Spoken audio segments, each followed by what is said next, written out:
Hello, it's me, your favorite gaming caveman. Now, I am going to do a video on Kenshi today. This isn't going to be a continued series or anything. I would like to showcase a beginner startup guide on how anyone could start this game and basically have fun. We're going to do Hub Wanderer. That's a mod, but the Wanderer is a vanilla option. I don't have any mods making the game super easy, but um, things like aesthetics that are added over the base game. Now, you can, if you don't spawn at the hub right away, it'll say it when you first get in. You can just reload your game, and eventually you'll start off in the hub.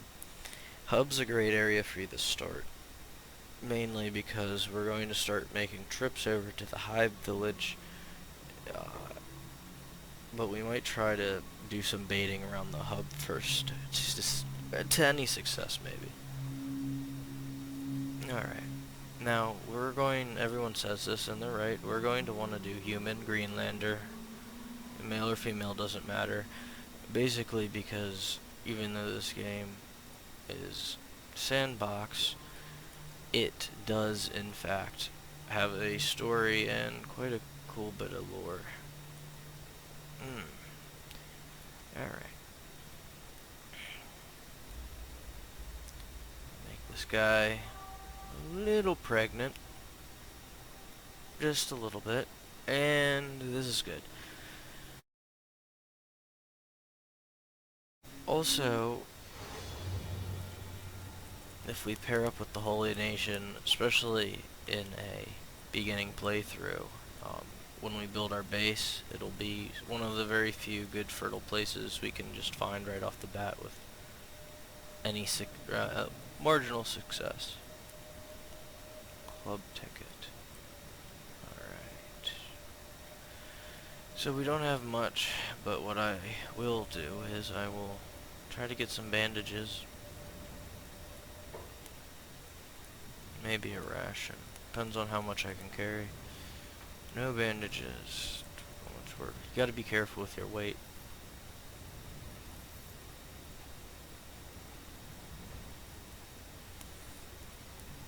No, I don't need that right now. Shoot. Okay. Let's, here. I do have a mod adding more bars and people to the game, but doesn't really break it as much as maybe there's just a lot of stock, but I'm not seeing anything I want at the current moment. Oh boy. Great.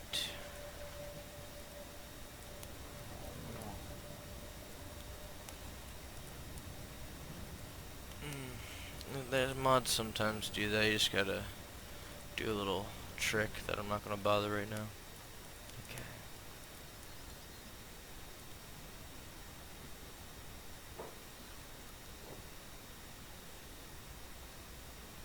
Okay, I am now bored of this area. Now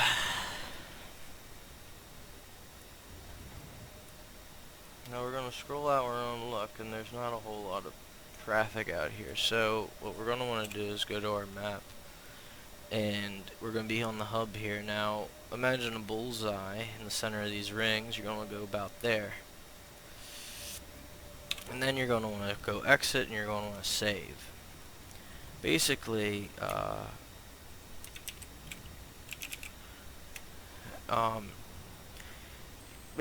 it's a trial and error thing. If your first run doesn't make it, you just reload, basically. There will be a small chance, for example, not outrunning dust bandits, but a gorilla will come and a squad of them will eat you. And we should speed this up. Be careful about using your speed timer. Less is more. It's the bane of everyone's existence.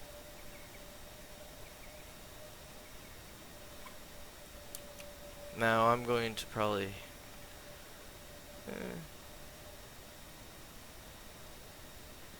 Okay, here we go. We found it quicker than I thought, so I don't have to cut. Now around here should be what's called a grillo. I like to get them as pets later, but they're wild here. And they live around these forested areas. They'll actually just walk through town if you leave your speed on quadruple. And these little hive guys are not dangerous whatsoever. And it's a great way to get yourself up to enough money to like $10,000 to join a guild of people in that original town we went in called the Shinobi Thieves. They want $10,000 and they have some training dummies. It's not the greatest start, but for the shortest intents and purposes, it's going to be your best option for a vanilla start, because you can't go anywhere in your current status. Now, we have enough money to buy ourselves food and anything else we need. We're going to want to go over this way, is where I find the most gorillas spawn. A lot of times I like to walk through this area or over on the other side. Okay.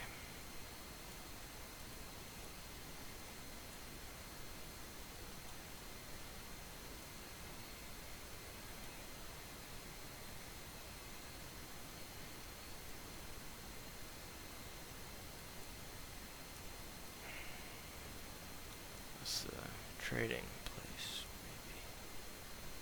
Just gotta get my bearings on the location specific. I think it might be over here because we already see him running, as you can tell. I believe this is the.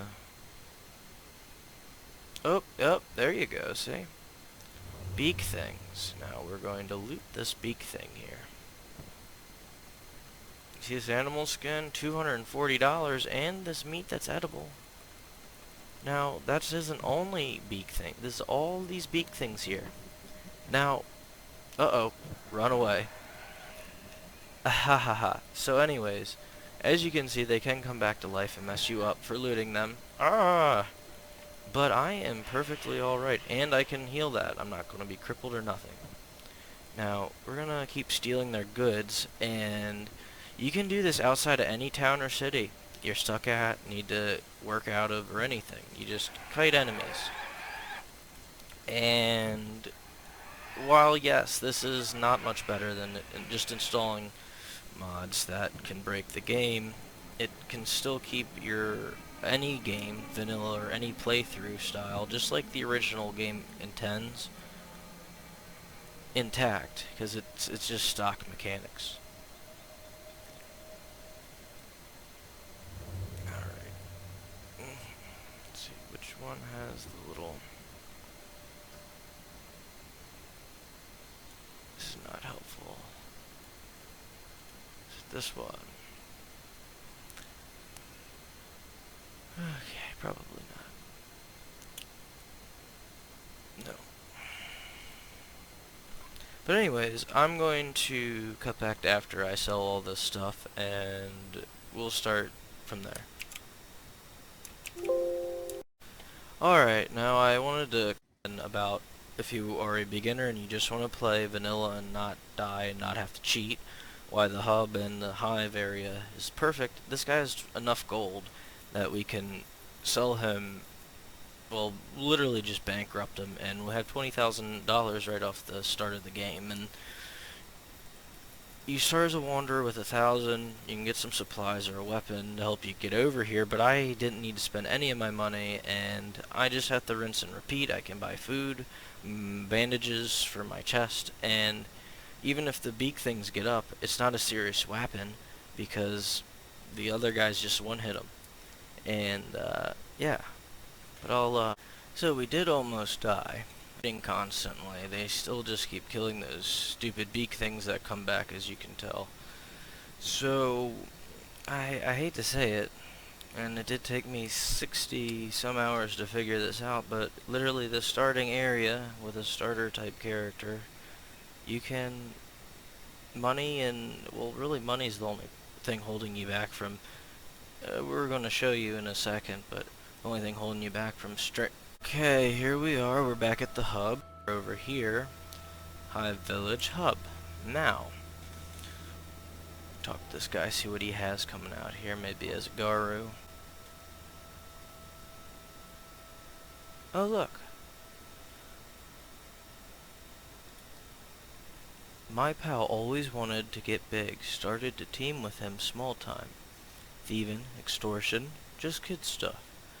We got big, we got noticed, and we were small again. Now it's just me. They say when you get pinched, try and try again. So, how about we do go another round? Say go round 2. 6,000 cats. Interesting.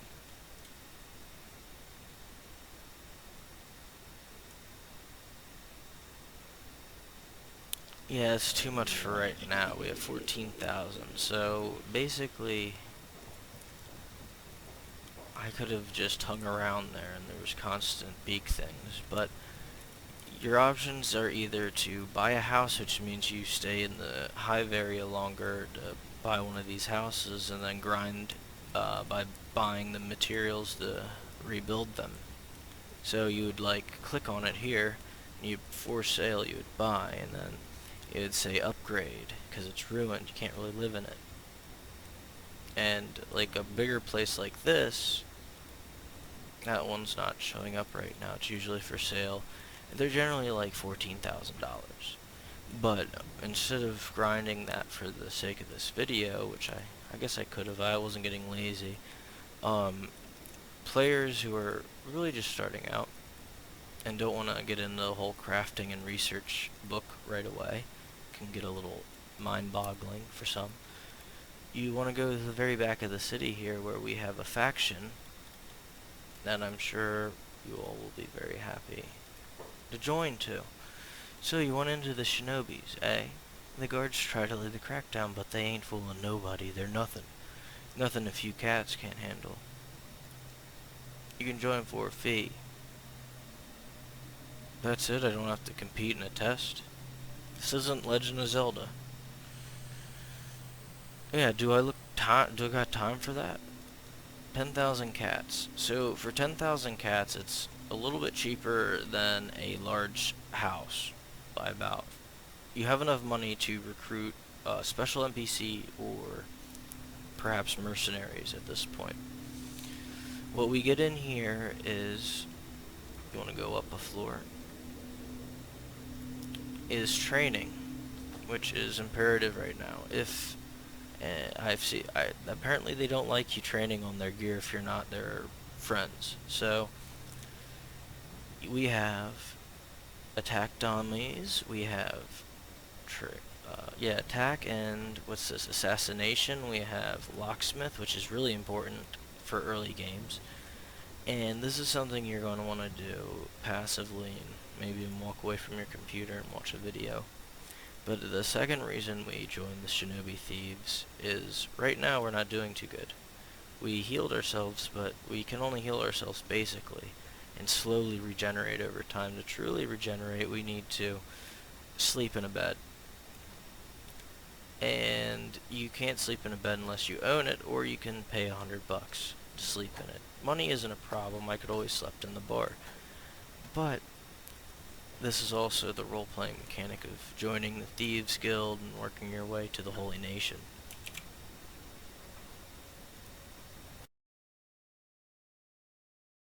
Now, you can do some in the background, watch some YouTube while you train.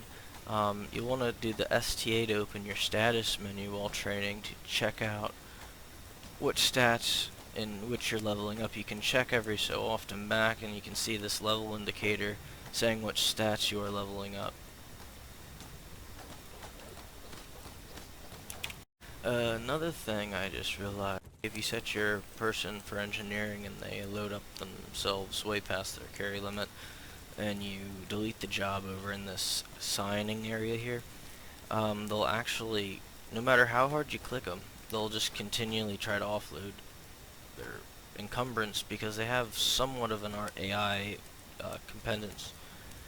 One of the things is that's related to that is my hunger keeps going down and I have one piece of meat left over.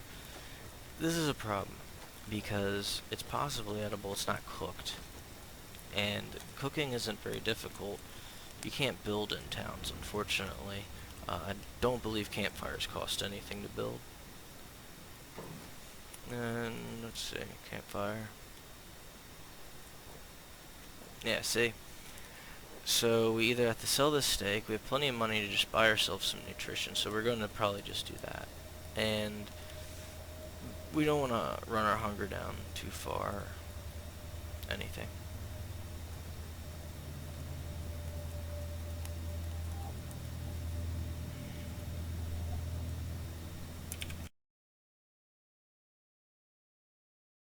Well, like me, vendor or the bar's closed or something. I guess I just had to give up and find a random campfire in town, because no use in leaving outside of town unless we absolutely have to at this early stage in the game, like making a suicide run to the hive area.